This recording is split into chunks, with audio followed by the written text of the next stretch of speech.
see you all interested in such an important subject. I actually don't think that people have realised, even now, the impact Brexit's going to have on many, many things, but this is such an important area. LGBT rights are going to be affected dramatically. So I think we're all interested to know what will happen next. So I'm going to introduce our first speaker because I really do want to get as many questions in, so we'll have to hurry along. So I'm delighted to introduce Seb Dance, who many of you will know, a former MEP, a former colleague, and a great friend of mine. So Seb, I think you're there. I can't see you on here, but I'm sure you're there somewhere if you'd like to start. Yes, I can see you. Are you muted? Okay, good. That's it. I couldn't unmute myself. Right, I have been unmuted. Marvellous. Glenis, thank you so much for that introduction. It's brilliant to see you again. It's wonderful to see your face and hear your voice. I miss all my colleagues, but I especially miss your wisdom and your leadership. It was a difficult time, obviously, but you saw us through it. And Richard, I think I saw, again, I've got hundreds of faces in front of me, but I think I saw Richard as well, if he's on. Equally, thank you for your leadership as well. I think the EPLP really did come through as a really coherent and significant wing of the Labour Party, able to demonstrate its values and Labour values in action, really, at a time of immense stress. And of course, one of the few places where we were able to put our values into action, because of course we had precious little opportunity to do that elsewhere in the country. We've obviously lost that lever now, and as we progress towards the end of the year and the end of the transition and the start of, well, I won't say a new world, because frankly I think it's completely unsustainable, but I'll talk a bit about that towards the end of my remarks. But as we leave what we have become accustomed to, really, over many, many years, progressively, it's going to be a very different environment indeed. Just very quickly on LGBTI rights and the EU. It's not always been a perfect hand-in-glove relationship, I have to say. The development of the European Union, of course, has been in fits and starts. It was not envisaged as a union of ideals, of values, to the extent that it is now. Obviously, it wasn't just a coal and steel community from the 50s, but it was the broad sense of solidarity and looking after each other and standing up for minorities was not always embedded in every layer of thinking within the union. And that was always evident when LGBTI rights were often absent from statements from the Commission, from the working plans of commissions as they came in, even indeed of political groups within the Parliament. And the Parliament obviously has always been at the more progressive end of things. But it was the Labour Party, it was Labour MEPs who consistently have been pushing for the highest levels of protection, the highest standards, and ensuring that actually, you know, the commissioners that we get, the way in which the union is run, LGBTI rights aren't sort of tagged on as an afterthought, but are actually there from the beginning and running throughout all areas of the Commission's work, even in areas that don't fall under the equality brief. Of course, now we have an Equalities Commissioner, and again, it's largely thanks to the work that Labour MEPs did with their sister parties. So that's kind of the first casualty, is that the EU, which has really been finding its way on a lot of this stuff, has lost a progressive voice, and quite a strong progressive voice within its institutions. I'm happy to say that the legacy, nonetheless, of a lot of the work that Labour MEPs did over 40 plus years has been reflected as recently as this week in the Equalities Commissioner, Ms. Dali, who announced that the funding applications for 6 Polish local authorities would not be approved for their twinning. It's a twinning program that the Commission part funds, because they have passed these anti-LGBTI zones. These areas that we were told in the Parliament, there were several LGBTI MEPs. I was one of them who took part in a debate on these LGBT-free zones. And we were told by the ECR, that's the Polish PIS, the Law and Justice Party, of course, of which it represents neither of those two things. And we're told that these zones do not exist, that we were making it up. They were trying to gaslight us. And it's incredibly frustrating because actually, you know, you feel like you're a bit of a lone voice, that the mechanics of the union don't kind of add up to taking concrete action. And although, yes, okay, it might be a small thing, or you know, a funding application for a twinning request doesn't exactly make headlines, but actually it's really significant because it does show that it's, you know, for the sake of European integration, which of course is the guiding mission of so many people who believe and want the European Union to succeed, actually that comes secondary to standing up for people's rights, and to ensure that the values and the respect and the freedoms that should be available across all countries within that union are properly applied. Now, there's a long way to go, a huge journey to go. We all know the varying degrees of LGBTI rights in European countries. It is very, very hard to be different in some member states of the European Union.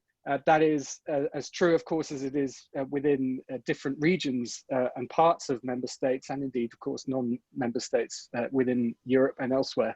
But the division within the European Union is extreme. And so I think our voice is needed more than ever. Okay, we're not formally in the institutions, but we are still members of the PES. Our sister parties still value our inputs. They still value our history and our connection with their fight and their struggle. So we have to find ways to continue that, and we have to find ways to say that, look, just because this government that we all bitterly detest and that is doing such awful things to our country, to our communities, that they cannot be the final word in what it is to be British and what it is to be internationalist. That's up to all of us now to carry that torch on. We don't have the formal structures, but that doesn't mean we need to be quiet about it. Just one very quick thing about where I think we're ending up, because the topic is, what will a no deal mean for LGBTI people? And I have to say, there is going to be very little difference between no deal and any deal that we get. Very little difference indeed.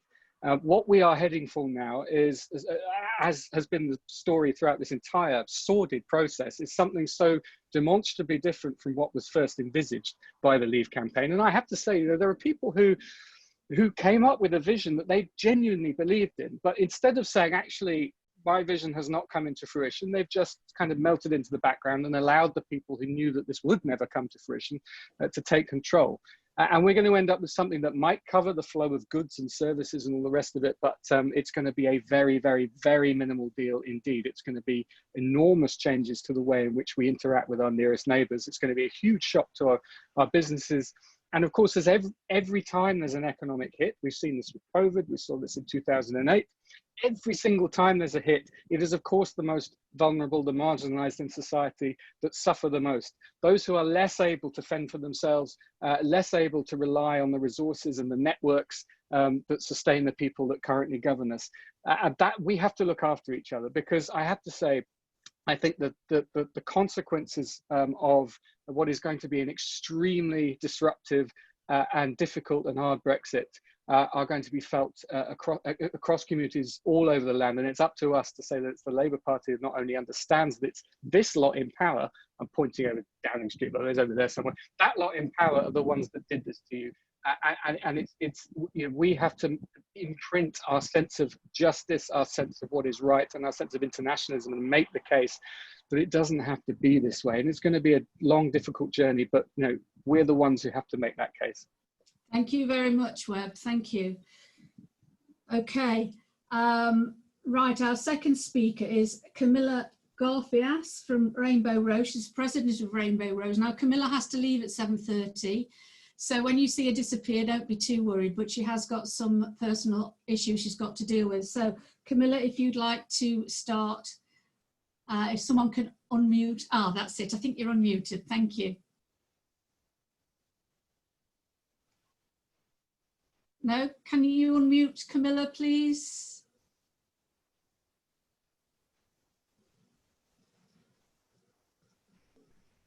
I think it should work now, right? That's it, it's working now. Can you hear me? Okay.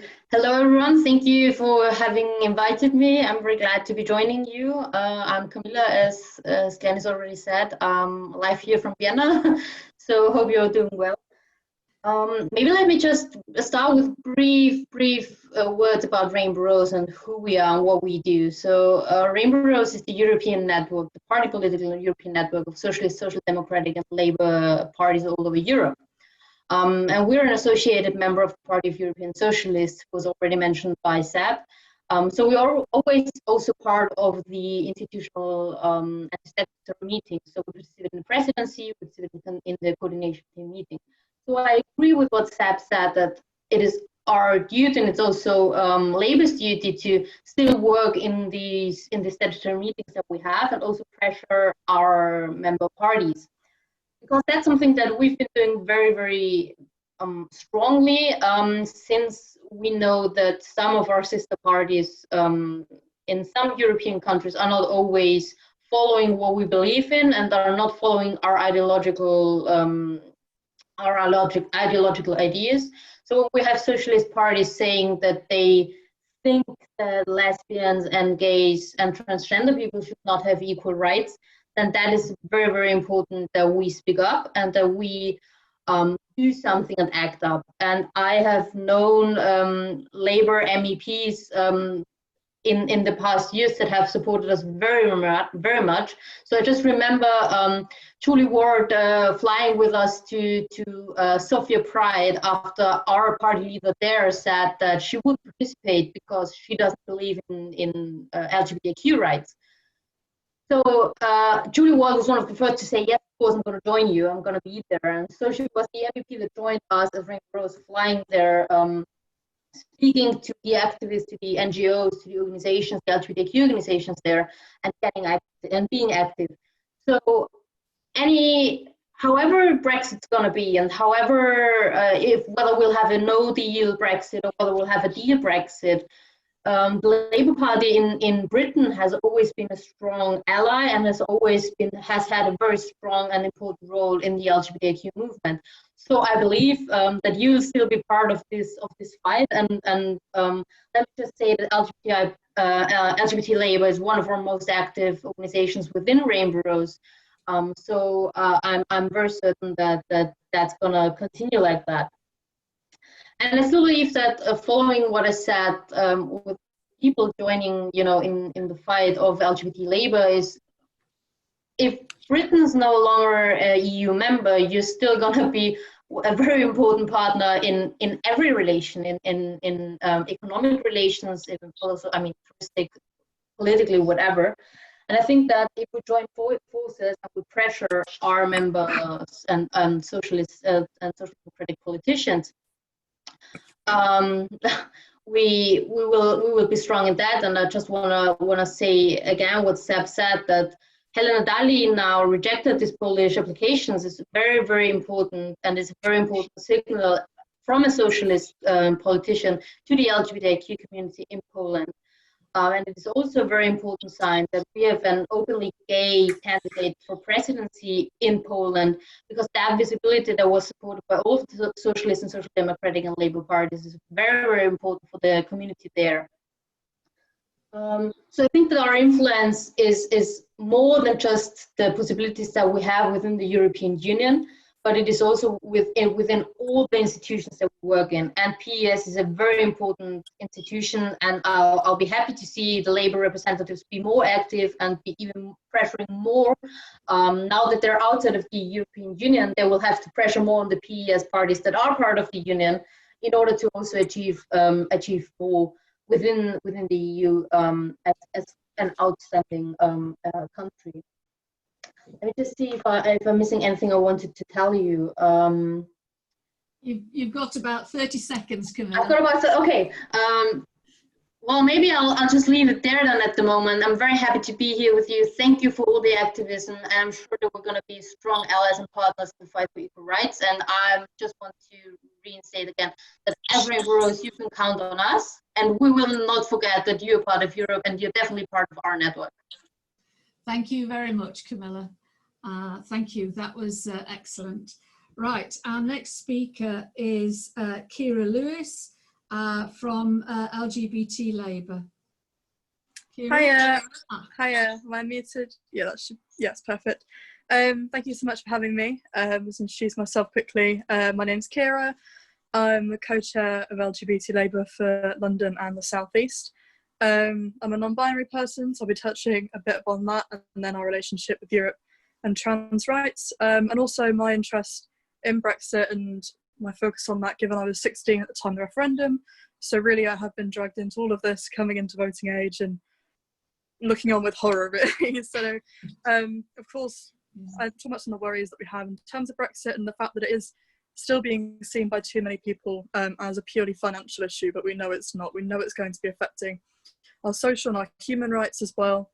My big concern is the fact that it may just help break down solidarity when frankly our rights for LGBT people, though are strong in Europe, are not as strong as they could be, and I'm going to talk about that and some of the things we could do to improve. I'm worried about a no-deal Brexit. We've already seen in 2015 that the Tories in their manifesto wanted to scrap the Human Rights Act.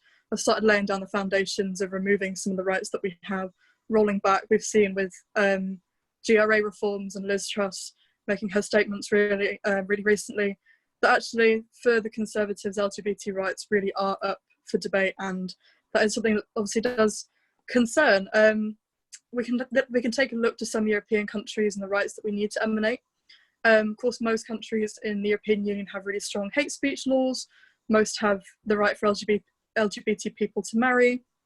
But I think we need to look at the difference here between LGBT people and specifically trans people having safety and having our freedoms. So though a lot of EU member states have the safety and recognition for trans people, actually the freedom to live as we are, the things that we need to recognise non-binary people, for example, is still really lacking.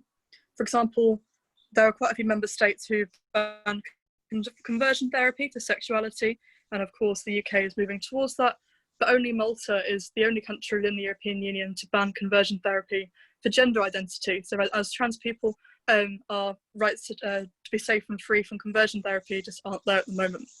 And I'll go on to talk about what that means and the solidarity that we need to show with other EU member states to ensure that we can still push this post us leaving.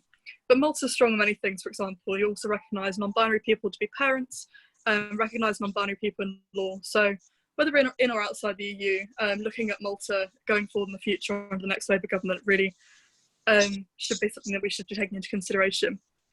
But if we look at the current state of trans rights within the EU, for example, there are currently 8 member states who violate laws on workplace discrimination. So if you're a trans person within 8 EU member states, unfortunately, those do violate EU law. 10 violate on trans refugee rights and 10 violate on access to goods and services. But the significance of that, of course, is it is violating EU law.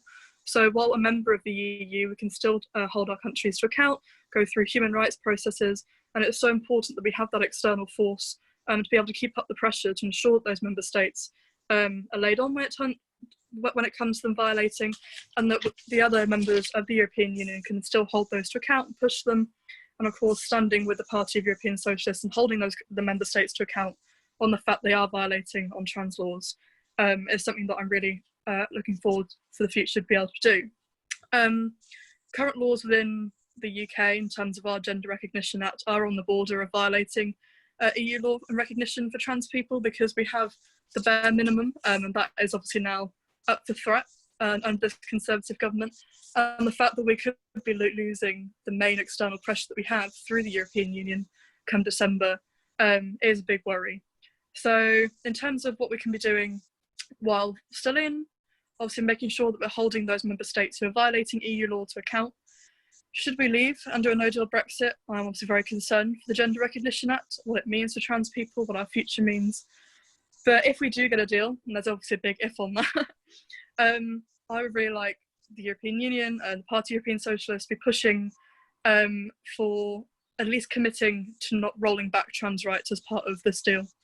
To at least push for GRA reform to be considered in a democratic way, as it obviously isn't at the moment, making sure that at least our laws are equal and comply to that of the European Union should we leave on no-deal Brexit, and getting a real commitment to not rolling back the moment that we leave, which I think is the big concern with how Liz Truss has been acting recently.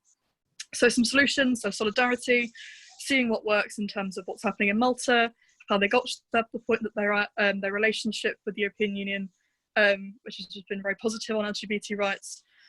But ultimately, I do worry that the only way we can overcome this is to win the election, to get Labour into government, and make sure that we are having a really strong commitment to trans rights and to wider LGBT rights, and making sure that we keep up the pressure within our own party as well. So while maintaining the pressure that we have inside the European Union and the relationship we have inside the European Union, keeping up the pressure to also making sure that we're really centering trans rights and legislations post-EU within the Labour Party. Can you wind up now, please, Kira? Yeah, Thank you.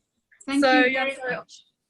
That's fine. Well, I think I'll leave it there. But yeah, ultimately, I think should we not be able to have the EU pressure as we have at the moment, we really do need to be focusing on working with other member states to ensure that we have a strong manifesto going into the next election on EU laws and trans laws, working together in that way.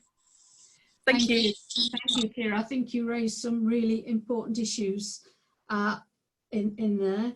Now, our next speaker is Dajana Bakic from Rainbow Rose, Bosnia and Herzegovina. Pride committee member. Where are you, Diana? I can't see you, but if somebody can unmute Diana. I'm here and already unmuted. Thank you. Hello, everyone. As Glenis already told you, my name is Dajana Bakic. I'm a board member of the Rainbow Rose, and yes, I'm an LGBTI activist from Bosnia and Herzegovina and one of the organizing committee members from the BIH Pride March. We had our first Pride March last year. And we were the last country in the Western Balkans region to hold a protest like that. So I'm very happy that it was very great, and that we also had a support from Labour MEPs.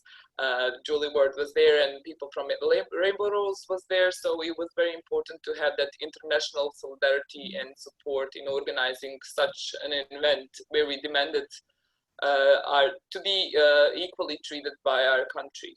Bosnia and Herzegovina. So yes, Camilla already told you a bit about the Rainbow Rose, and our one of our strategic goals as well is to help or support Western Balkan regions, specifically our sister parties in Western Balkans, to put LGBTI rights higher on their agenda, and to help them during the process, help us during the process of the EU accession.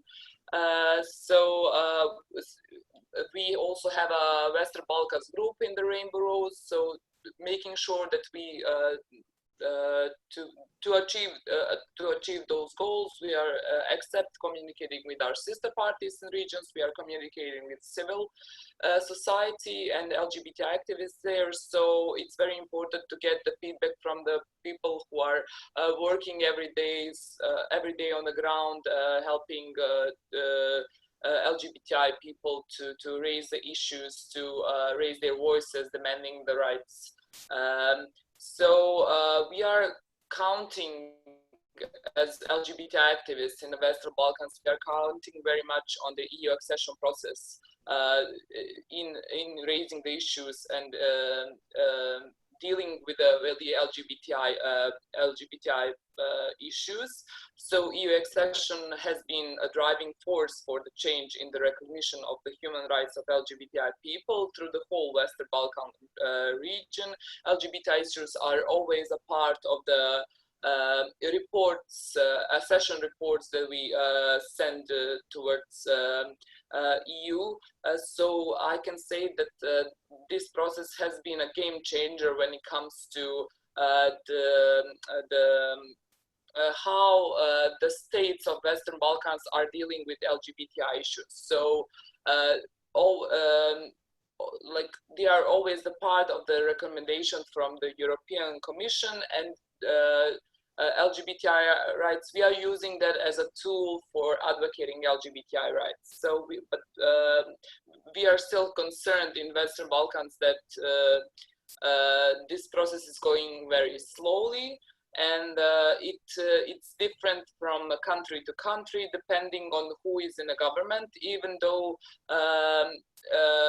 all the political parties from different points in the political spectrums are unanimously for the being part of European Union. So we are in a different position than UK. So we are approaching to European Union when you are leaving, and we are using that process to put LGBT issues higher on the agenda.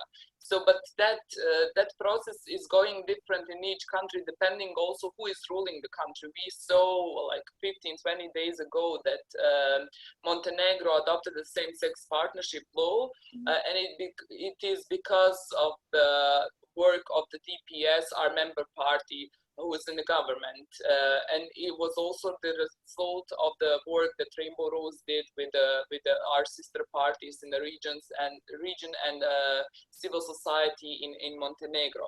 So we can use our position as a European network here, Rainbow Rose, to work with our parties in the region, to work with civil society, just to try to develop more and making our societies more democratic and fair for marginalized group and LGBTI people here. So in that process, we need allies, and Labour Party was and is a strong ally when it comes to work with our sister parties in making sure that our parties are more developed also when it comes to creating and communicating other attitudes toward the public and citizens when it comes to LGBTI rights. They were like, Labour Party did a project with PVDA a few years ago. Now, please, Dajana. Okay, so like, I'm just very thankful, and we should continue in doing this kind of a project, in making sure that our sister parties are strengthen their capacities to fight for the LGBTI rights and to fight for this EU accession process. Thank you. Thank you. That was a different perspective than we've had before, so that's really interesting, I think. Our next speaker is Sarah Kerton from LGBT Labour. Oh yes, I can see you. Can you unmute Sarah, please, Harry? Harry, can you unmute Sarah? I'm unmuted. Hello. Hi everyone. It's really great to be here and see so many friends and comrades and cats as well, which is always a plus for a lesbian, I must say. I don't want to repeat the points other people have made. I've tried to think of some things, but I do just quickly want to touch. I agree with everyone. What a surprise!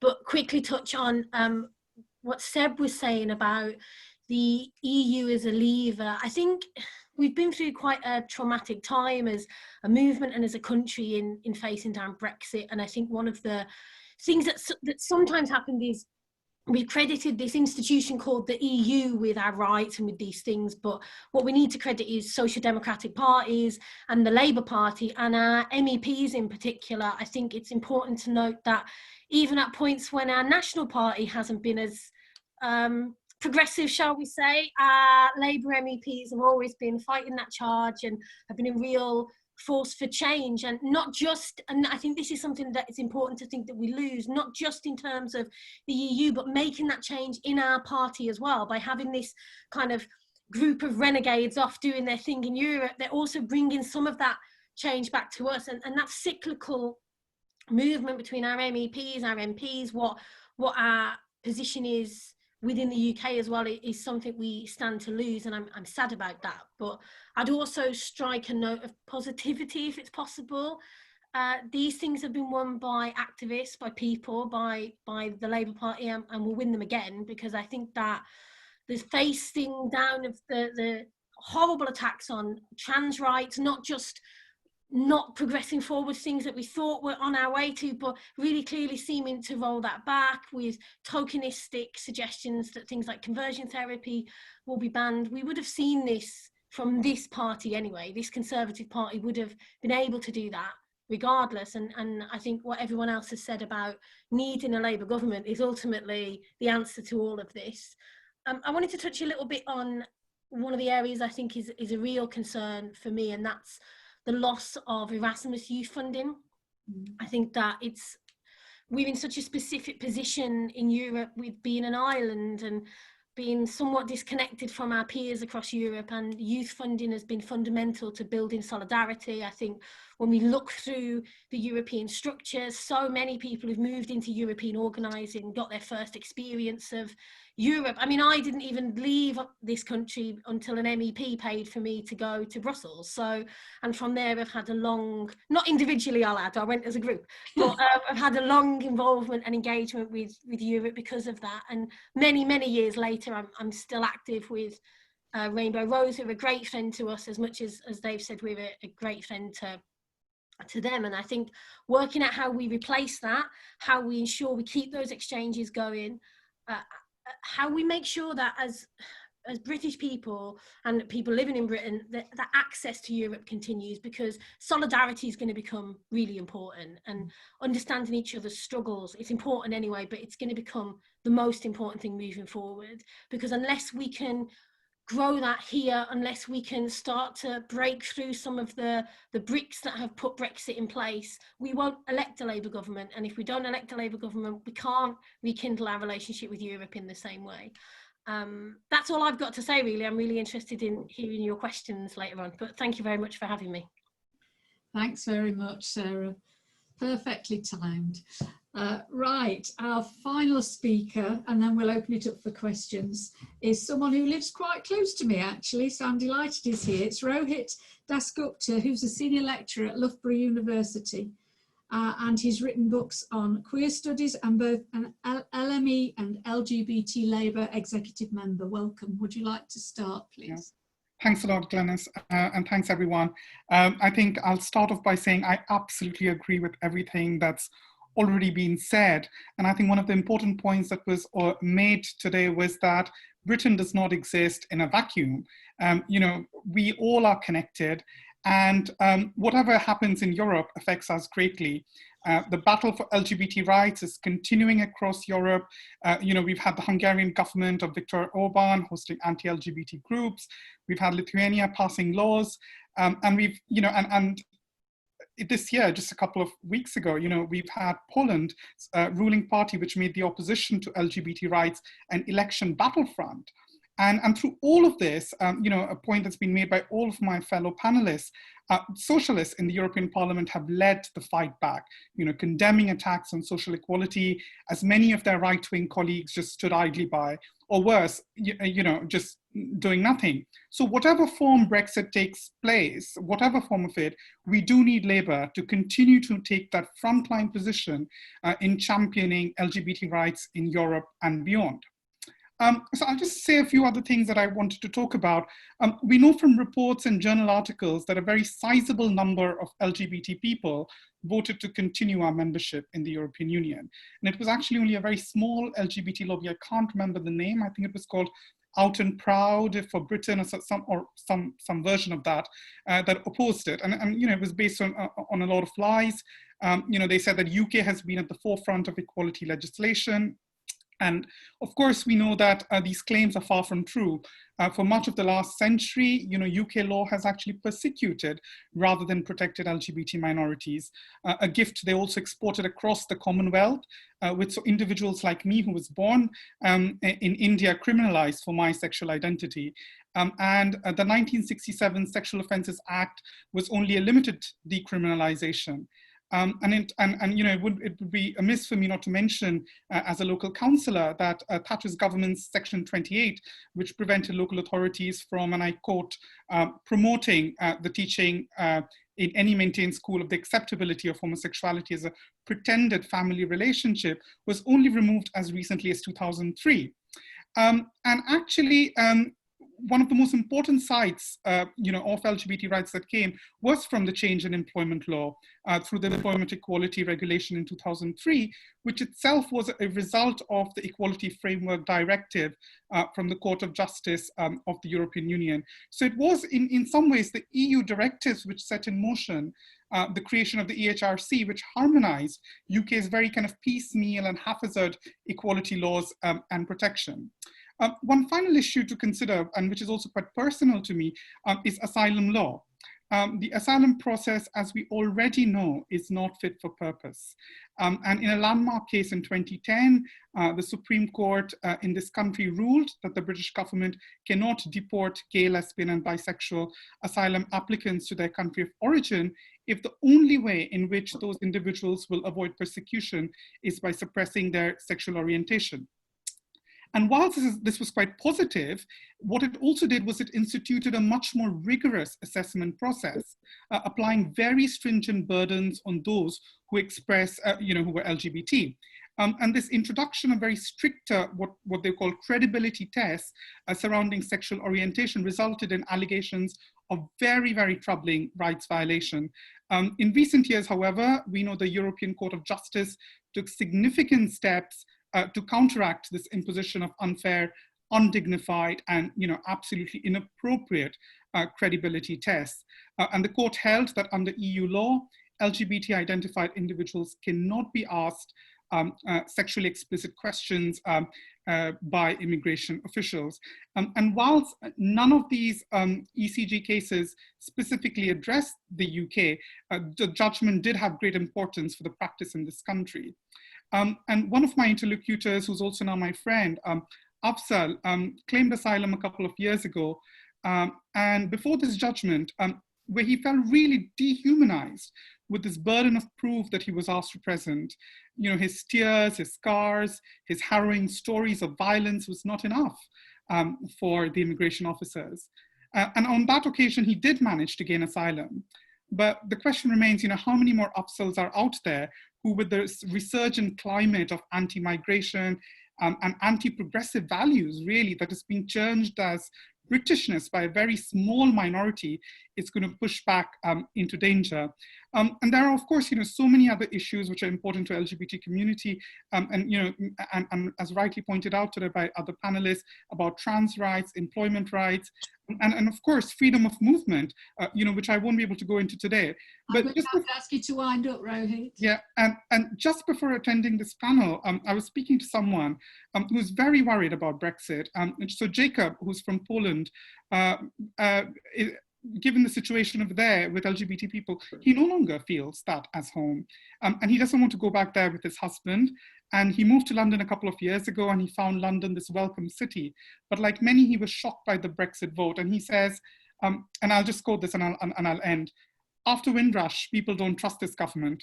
What if something goes wrong with settled status, or the political winds blow another way? Do you lose your job? Do you lose your home? Where even is home? It's like another home has been taken away. Thank you. Thank you very much. Right, I'm going to open it up for questions. Now, what I'm going to ask you to do is to virtually raise your hand. If you haven't done this before, I haven't done it before. If you click on participants, there's a list there, and you can say raise hand, yes or no. So if you want to ask a question, I'm going to take it in groups of 3. Please raise your hand. We've got one question that's been a written question, which we're going to take first, and that's from Claire Hill. Is Claire there? Claire? Yes, Claire? I'm here. Ah, yeah. Right, you are unmuted. Please make your questions fairly brief so we can get quite a few in. Okay. Thank you. Well, I've got LGBT in my family, and I'm incredibly worried, and we're at the age, my husband and I, we're late 60s and 70, my husband's 70 next week, and we're thinking of moving to Ireland, which would, oh, are you there? Yes, we can hear you. Oh, okay. And that's going to disrupt our entire family, because I've got daughters with grandchildren, because I just worry that it's not going to be safe for the gay members of my family. Okay, I've got Craig. Hello, hi, I'm Craig from Hackney. I was listening to Kira's contribution.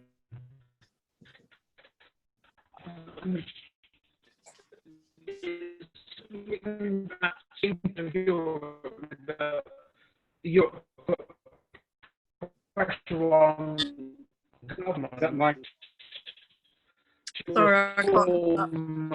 LGBT laws. I can't hear you properly, Craig. And under Blair we did that, but we're talking about laws, especially around trans rights, especially around. Sorry, Craig, I can't hear you. I'll write it. Okay. Have we got anyone else with virtual hand? I can't see any more. Anybody else with a question? Yes, Monica, I can see you raising your hand on the screen, but I can't see a virtual hand. Monica, yeah. Monica, it just says Threlf. Oh, 3-4. Yeah. Monica 3-4. Yeah. Okay, great. I sent in a question because I was hoping to find out a bit more. I should just say I'm a member of LME and of the Labour Party. About the sort of structures that are available for you to use. I used to be in touch with the women's lobby, and which managed to get to be some kind of formal status with all the women's organizations having to come into one group in order to be recognized without having a multiplicity of people. It had to be just one representative group, and it made it quite powerful, and there was quite a lot of funding flowing from the Commission to the women's lobby. And whether the LGBT movement had been able to organize in this way and therefore become so much stronger in pressing their claims. That was one of my questions. And the other one was was directed probably to say, about how much we in Britain are likely to lose because of the fact that we have no entrenched law, and any new government can actually throw away, or throw out via Parliament, has to go through Parliament, but can throw out laws that have been passed, in a few years back. Okay. That's two questions, really. Oh, right. So whoever wants to answer.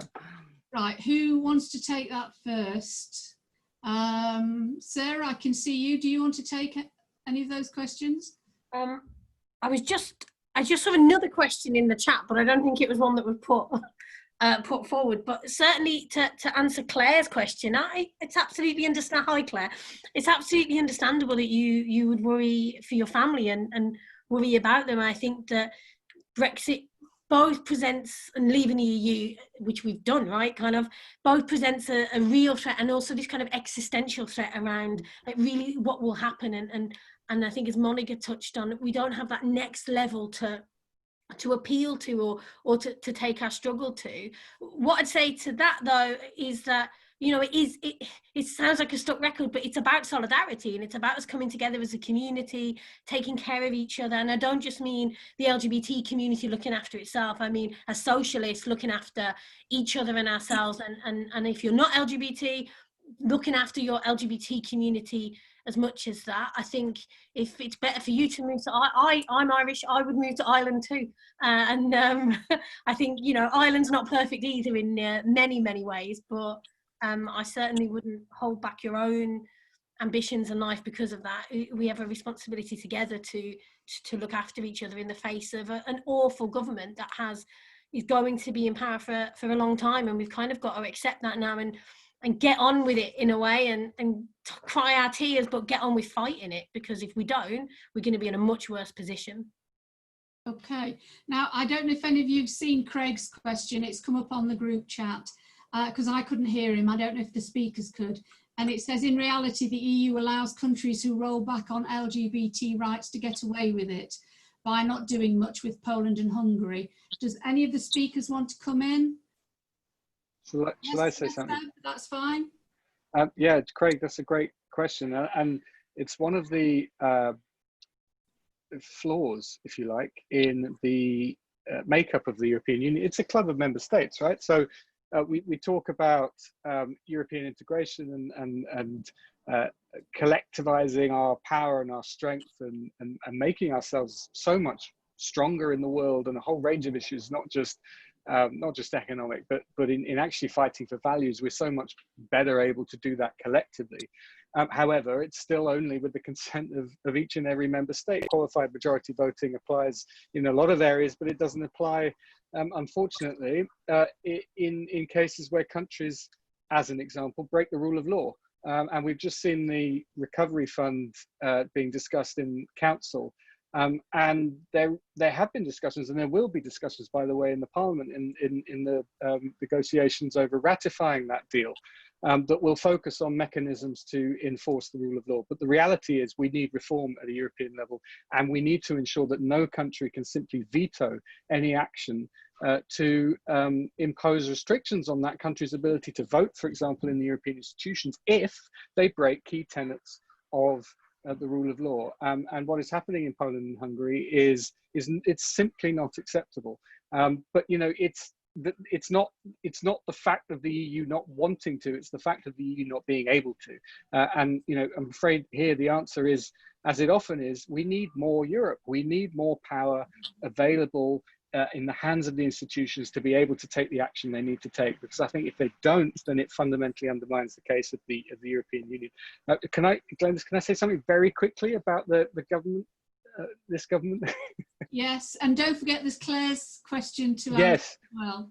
Yeah, because I wanted to sort of, Claire and Monica, you touched on the same sort of point about you know, what rights we have in this country after what is akin, I think, to a no-deal Brexit. That is obviously a key aim for this government, to free themselves of any burden from, as they see it, from oversight from the European Court of Justice when it comes to implementing regulation, but also, let's face it, the European Court of Human Rights, the Convention on Human Rights, which is not an EU institution, but is clearly another instrument of multilateralism designed to protect people from the vagaries of political decisions that change with public opinion. And they want rid of that as well. It's very, very clear. Now, frankly, I think that the disruption that will be caused from January onwards will be such that it's either unsustainable, and my goodness, we have to fight to ensure this government doesn't get away with it. They cannot get off the hook on what comes next. Or we go into a very, very dark place indeed. It sounds alarmist, and I'm sure that the vast majority of people who support the ideals of Brexit would laugh this off as nonsense. But when you remove the protections at an international level, when you remove the ability for people to have a recourse to that international protection, it's very much easier for demagogues to do what they want.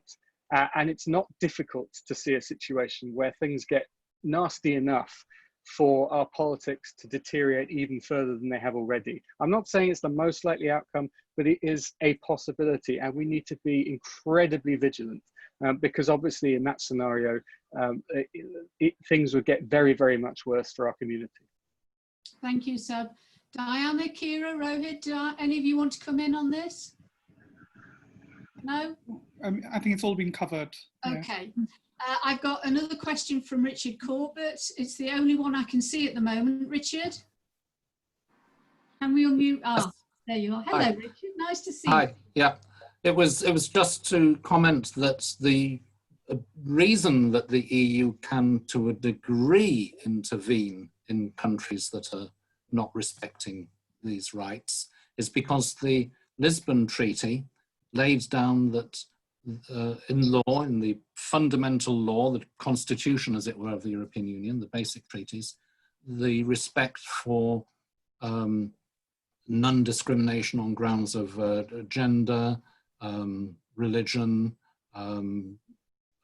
sexual orientation, and a number of other things. That's what gives the EU the legal ability to take certain measures. That was an achievement of the Labour government when we were in government and our MEPs in the Parliament. But that is fundamental.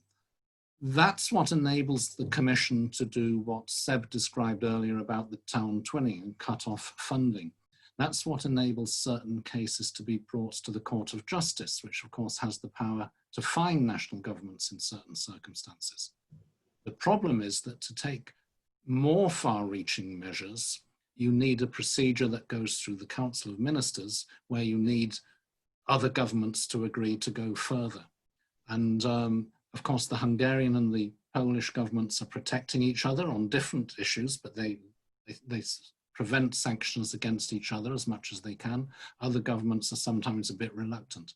And what the EU is debating at the moment is this so-called strengthening of the rule of law mechanism to enable it to more easily intervene against member states that are failing to respect those rights. That will be a big issue in this conference on the future of Europe that is due to start probably at the end of this year or early next year. And I think we should all campaign to make a strengthening of the rule of law mechanism, to make it effective, to give it stronger teeth. That should be an issue which the LME could campaign on. Okay, thanks, Richard. I've got two more. I've got Alex Beverley, and then James Asser. James Asser, sorry, James. Alex. I'm the co-chair of LGBT Labour Southwest. My question is, I lived in the United States for a period of time, and where I lived as a gay woman, I did not have the right to employment, and I did not have the right to rent a home. And part of the reason I decided to come home from the States was the lack of rights and the increase in violence, particularly after Obama stood for election. And in my work now, I support refugees like Rohit was talking about, who have to provide, the evidence that they have to provide to prove they're gay is just obscene, like literally obscene. And I think in light of that and the Black Lives Matter movement and the current climate of the concept of Brexit, let alone the reality of it, the LGBT Labour movement has always been intersectional. How do we, being out of power as Labour for at least another 4 years, how do we organise more in a more intersectional way to combat this, would be my question. Okay, and I've got James. Good to see you, James. Nice to see you too, Glenis. It's been a while. I'm hoping retirement is suiting you. Mine has been... have I been muted? Oh no, it's giving you're not muted. I got a little message pop up saying I've been muted, but I didn't think I had. So mine has been slightly preempted by Seb, and I'm not just saying that because I'm slightly jealous of this sun-kissed vista he's presenting to. But it struck me as one of the things we are at risk of, living in an age of populism as we do, is we did a huge amount in government between 1997 and 2010 to change the rights in this area. And we also did a lot that embedded it culturally with the public, that made it very hard to unpick, and that the incoming Conservative government had to stick with. But what we saw quite early on was them immediately not implementing some parts of the Equality Act. So some of it has never been enacted. So they just stopped, the agenda just stopped. What we've seen recently with the Gender Recognition Act is that they have been prepared to row back on things they talked about without any consultation. In an age of populism, without the safety net of Europe to back it up, there is an entire chance that this could go backwards. And I think there's a complacency built up because of the advances we've made.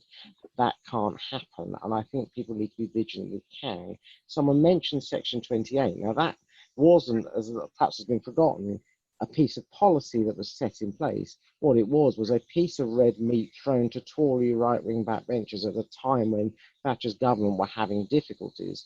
And I have no doubt at all that if Boris, as he will, gets into difficulties, will be prepared to throw some pretty unpleasant stuff to his backbenchers, some of whom are unexpected arrivals in Parliament, just to appease them. And what we saw even when he was Mayor of London was he was prepared to play any populist card going. So I think for us, there's a huge amount of awareness and vigilance that things, it's like the old adverts in the 80s, shares can go down as well as up, rights can go backwards as well as forward. And I think there's a vigilance we have to be aware of.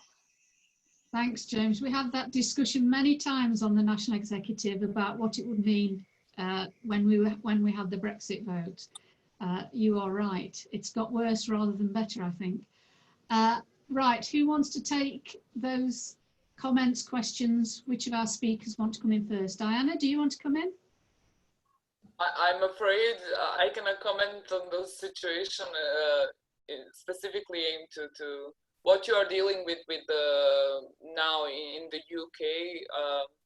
I'm so sorry to hear that all these changes are affecting your daily lives and that you are considering to move from your own country, from your home. So it's quite challenging, and I believe that international solidarity and support is quite important, even though our countries from Western Balkans are not a part of the European Union. Like, we can always exchange best practices, since we are living those challenges every day now. So yeah, and having this international support and everyday connection and talks, I believe could only help us to grow more.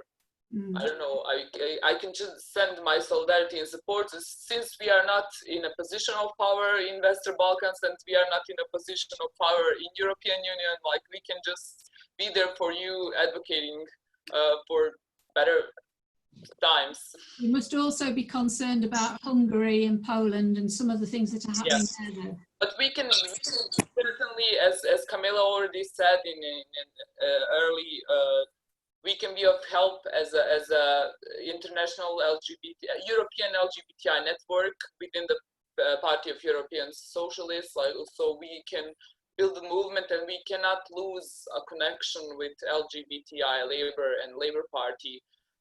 So we can follow the situation in each European country and act on it to try to empower our parties there to be able to be in a government and change the lives of LGBTI people. Thank you. Rohit, do you want to comment? Sure, I can say a few things. So firstly, to Alex, Alex, you're absolutely spot on. I think intersectionality is absolutely the way to go. I think I don't care what others say, but Brexit absolutely delivered through a rise of horrible bigotry and xenophobia, which was, whether it was racialized, whether it was sexuality, gendered, whatever. And I'm going to stand by that, because that's what has happened.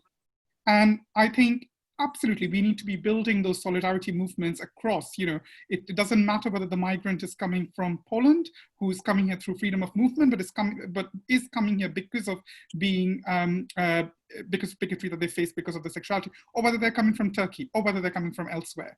At the end of the day, I think we have to be about solidarity for all. The point that James made about vigilance, I think, is absolutely important, because it's about perception, right? What we've seen with Brexit vote was, the very next day we saw hate crime had touched the roof, whether it was, again, racism, whether it was homophobia, transphobia, all of that. And I am quite worried, as everyone else has said, about what this government is going to do. We are already seeing the rollback on the GRA. We've already seen a battle that's going on around inclusive relationship and sex education. I mean, if this government didn't have an 80 majority, we wouldn't have even been in this position. But this is someone who did, who stood by and said, yeah, we will have inclusive RSC. And, being in my town hall, being in my borough and seeing elsewhere, it has been a real battle. It has been a real battle, and we don't know where things are going to go. So we have to be constantly vigilant, because, no rights is sacrosanct for this government. Everything can be rolled back. Everything is transient for them. So I would just say that we just have to keep fighting. That's the only thing we do, and get a Labour government. Thank you. Kira? Yeah, thank you. I'll just pop in very quickly on those two questions. Firstly, on intersectionality, absolutely. We need to be taking a stronger stance in the Labour Party to platform new voices that can speak on these issues and speak from personal experience.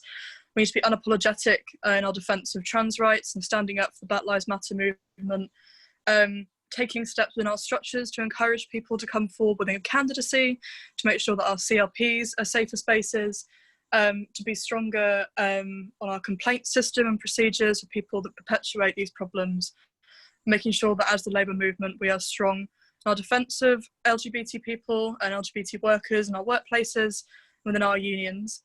On populism, absolutely, I'm very concerned about that. Prospectively, the last Labour government left power when I was 10 years old. I was in primary school. I know all of my rights and freedoms I owe to the Labour government that I barely remember. I'm always worried that they are going to be rolled back and I've always been worried that the past 10 years I'm going to lose them to this government. And I never saw it before, but I'm increasingly seeing an argument for codifying some real rights and freedoms into law, making sure they aren't, they can't just roll back with a majority government, making sure that we really do start creating laws that are enshrined and giving people rights that we know that we can guarantee, because I think next time we come into power, we need to be constantly aware that we could always go back into this space where populism is succeeding and winning, unfortunately, and winning people over, and that people are being put at risk. So I think we need to take greater protections next time we're in power to make sure that we aren't as worried in these spaces that we are now. Okay, thank you very much, Kira. I've got two more people asking to come in with questions. Patricia Hannah-Wood. Patricia Hannah-Wood. Thank you very much, Chair. All right. Oh, there you are. The elected councillor in Pendle. I transitioned 12 years ago, and I'm the first trans councillor in Pendle. But what my point is, I've listened to all our speakers and all our other questionnaires. I know what's my problem is, when this Brexit deal comes out and we start talking to Donald the Duck Trump from across the pond, and if the way he's carrying on with all his he's transphobic and he's homophobic, and his racist rantings, and his sexual and his female rantings over in America. If he tries and puts that into Boris's hands, what's it going to be like for all of us here in this country? Thank you, Chair. Thank you very much. Alan Curtis. I'm just worried about when we leave the EU without a deal, what's going to happen to the people of Northern Ireland, because they've already only got the bare minimum rights, unlike what we've got in mainland UK. So I just wanted to know what we could do to put pressure to make sure that they get the same rights, because I mean they haven't got workers' rights, they haven't, and you know it means a big thing to them. So I'm quite worried about them. That's it. Thank you, Chair. Okay, thank you very much. Right, who wants to give some answers to some of those questions? Go on, Seb. Well, just very quickly on Trump, I think you've absolutely, Patricia, you've absolutely identified a key threat that we face. And when we abandon what is essentially a key alliance, which is what the European Union is on so many levels, you know, we place ourselves basically at the mercy of others. And in this world, you know, we will be scrabbling around trying to build trade relationships and research relationships with, you know, those who will be prepared to extend their hand. And you know, in the case of Trump, it's very clear, you know, where the flow of power will be. I mean, it's not rocket science, and frankly, you can't even blame the US for doing this. That's what countries do when they're faced with a weaker negotiating partner. They impose their trade conditions. Goodness knows we've done it enough in history. So you know, it's a really bad place for us to be. I have a lot of hope for November, by the way. But I mean, I've got everything wrong in the last few years, so I'm not even going to say it, but you know what I'm thinking on it. Oh gosh, it's just slipped my mind. The last question was Northern Ireland. Northern Ireland, yes, sorry. Of course, it was Northern Ireland. I think it was the European Convention on Human Rights, which overturned. I could be completely wrong. It's either the age of consent or even legalization of homosexuality. I'm not sure. I'm not sure what it is, but it is a key milestone anyway in terms of freedom and equality law. Was overturned because of the European law and because of our membership of multilateral institutions and reliance on bodies above our own national law to protect minorities. Now, Northern Ireland's a special case in the sense that, you know, because of the backstop, which that's a thing, you know, that cannot be removed. That's in the Withdrawal Act. It's a treaty. It can't be undone now, no matter what, you know, the Tories keep saying about it, or some Tories, I should say. so in some senses, Northern Ireland will remain part of the European ecosystem.